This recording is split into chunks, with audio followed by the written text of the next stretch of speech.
Para mim, a matemática sempre foi a melhor forma de enxergar o mundo. Eu sempre vi matemática em tudo, mas só ver não era suficiente.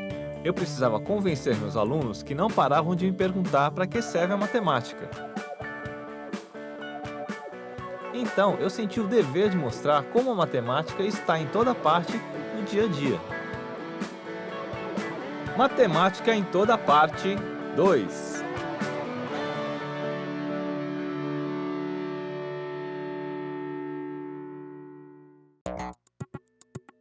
Algumas cidades são tão grandes que para entregar pessoalmente essa carta, talvez eu leve um dia inteiro e mesmo assim não encontre o endereço. Por isso, a entrega das cartas nas grandes cidades depende de empresas altamente especializadas, que trabalham com uma série de conhecimentos matemáticos. E é justamente a matemática por trás das entregas de correspondências que eu estou indo investigar agora. Só quando a gente entra num centro de distribuição como esse, percebe como pode ser difícil entregar uma carta. Para organizar toda essa correspondência, que vai para um monte de lugares diferentes, separar as cartas segundo critérios bem definidos pode ser uma ótima ideia. Há muitos anos, o critério de separação utilizado pelos Correios é o bom e velho CEP, ou Código de Endereçamento Postal. O CEP é um código numérico composto por 8 algarismos decimais, e nenhum deles entra aqui por acaso. Cada um dos 5 primeiros representa uma subdivisão do território brasileiro. E os 3 últimos indicam localidades, logradouros, códigos especiais e unidade dos Correios. Dessa forma, o CEP facilita a organização das correspondências e é um ótimo exemplo da utilização dos números como códigos. Nas cidades, a gente está o tempo todo usando os números para codificar, ordenar e contar. Depois de separar as cartas e saber para onde elas têm que ir, a gente precisa entregar cada uma delas.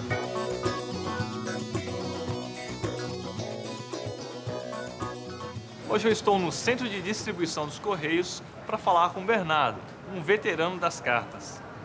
Bernardo, você já entregou muitas cartas de amor? Acredito que sim, né? Sempre é bom fazer essas entregas. Como é que você organiza as suas cartas dentro da sua bolsa? De forma a otimizar o meu tempo de entrega e que ele seja facilitado. Você faz um planejamento da rota? Bom, eu planejo muito em relação ao tempo. Quantos quilômetros mais ou menos você anda por dia? De 2 a 4 quilômetros. E quanto você carrega em quilos? Bom, de 8 a 10 quilos.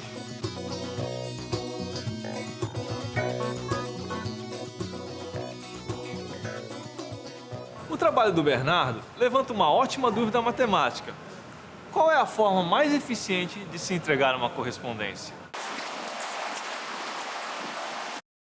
Para responder a isso, a gente precisa saber se o Bernardo consegue voltar ao ponto de partida sem passar 2 vezes pelo mesmo lado de uma rua.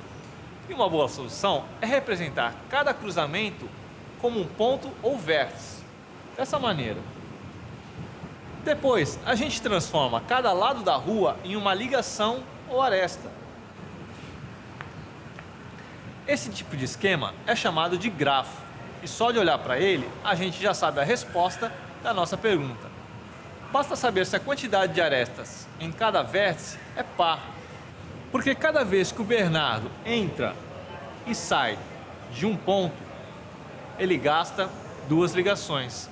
Se ele conseguir gastar uma quantidade par de ligações em cada vértice, ele vai precisar passar uma única vez em cada lado da rua. Quer dizer, com a teoria dos grafos, a gente consegue traçar o caminho mais eficiente para a entrega de uma correspondência. Nesse caso aqui, o Bernardo consegue um trajeto que passa uma única vez em cada lado da rua e retorna ao ponto de partida. Isso que agora parece fácil só foi possível graças à solução apresentada por um grande matemático chamado Leonhard Euler. A ideia dele foi simples, mas genial. Os habitantes da cidade russa de Königsberg, atual Kaliningrado, se perguntaram por séculos se era possível atravessar a cidade passando apenas uma vez em cada uma de suas 7 pontes. Eles fizeram de tudo para descobrir, mas tiveram que esperar um bocado por uma demonstração definitiva. E isso só aconteceu em 1735, quando o suíço Leonhard Euler conseguiu, enfim, decifrar o enigma das 7 pontes de Königsberg. O que Euler fez foi desenhar uma representação simples da cidade, que permitiu a ele concluir que para atravessar cada ponto ou vértice são necessárias 2 linhas, uma para entrar e outra para sair. Estava plantada a semente daquilo que seria chamado 100 anos mais tarde de teoria dos grafos.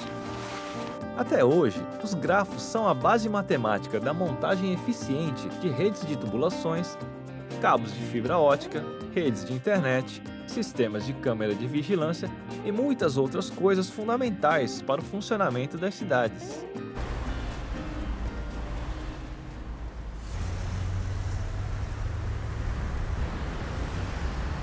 Pesquisar a entrega de correspondências faz a gente ver como a matemática ajuda a organizar a vida na cidade.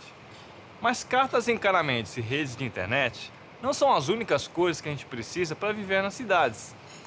A vida urbana é tão complexa que a gente está o tempo todo construindo, reformando e modificando a cidade para tentar fazer dela uma casa mais confortável.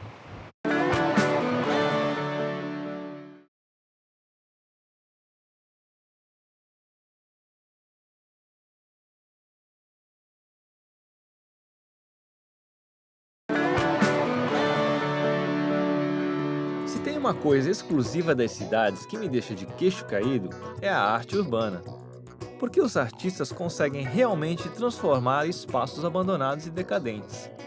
É um tipo de intervenção que deixa a cidade mais aconchegante e agradável.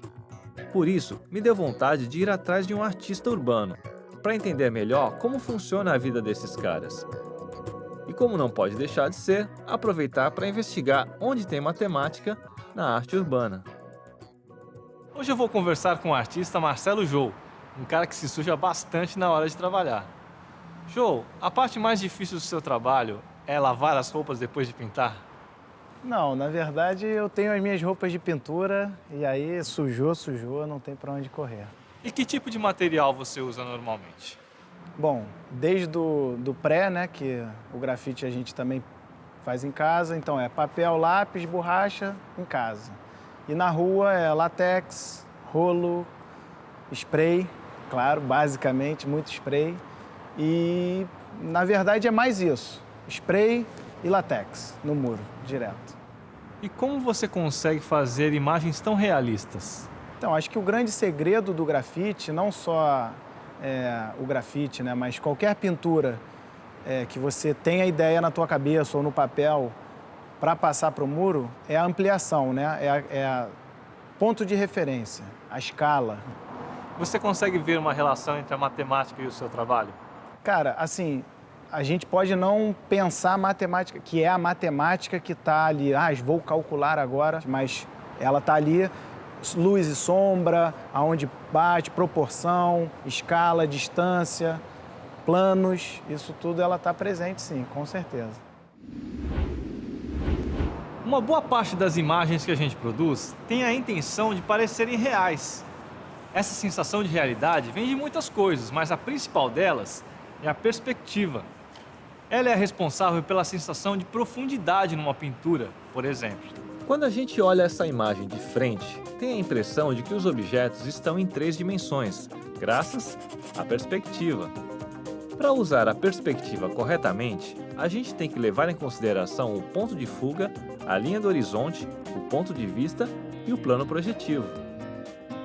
Na geometria euclidiana, as retas paralelas nunca se encontram. Mas quando a gente vê 2 paralelas num plano projetivo, a impressão é que elas vão se encontrar. E elas se encontram no chamado ponto de fuga, que é o ponto de convergência das linhas que descrevem a profundidade dos objetos.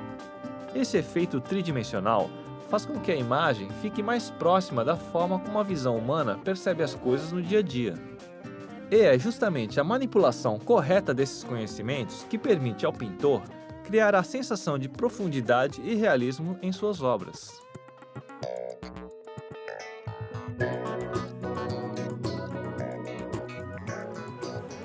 Outro efeito artístico muito interessante foi obtido quando se mudou o ponto de vista. Esse é o princípio da anamorfose. uma técnica que consiste na criação de uma imagem que ganha proporções tridimensionais e uma grande sensação de realidade, se for vista de um ponto específico. Mas a mesma imagem, vista de outros pontos, parece ter as proporções distorcidas. A anamorfose é uma técnica muito interessante e sempre surpreendente, mas ela não é exclusividade das artes. Na verdade, mesmo que a gente às vezes nem perceba, as imagens anamórficas estão em muitos lugares das cidades, como nas sinalizações de trânsito, por exemplo. Essas formas são pintadas assim para facilitar a visão dos motoristas a partir do ângulo em que eles se encontram em relação ao asfalto. Mas independente da técnica usada para fazer as imagens, não dá para negar que elas têm um papel fundamental na vida da gente. Na verdade, elas são como uma linguagem comum, que todo mundo entende, mesmo quando não se fala a mesma língua. E se você parar para pensar, quase toda a vida nas cidades é codificada e organizada por imagens.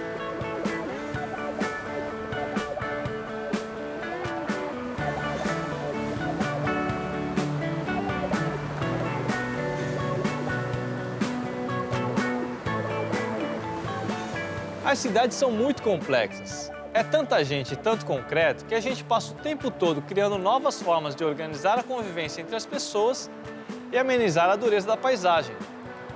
A matemática tem ferramentas incríveis para tudo isso. Quer dizer, se viver nos grandes centros urbanos é uma arte, a matemática certamente é uma das tintas mais importantes que compõem essa tela.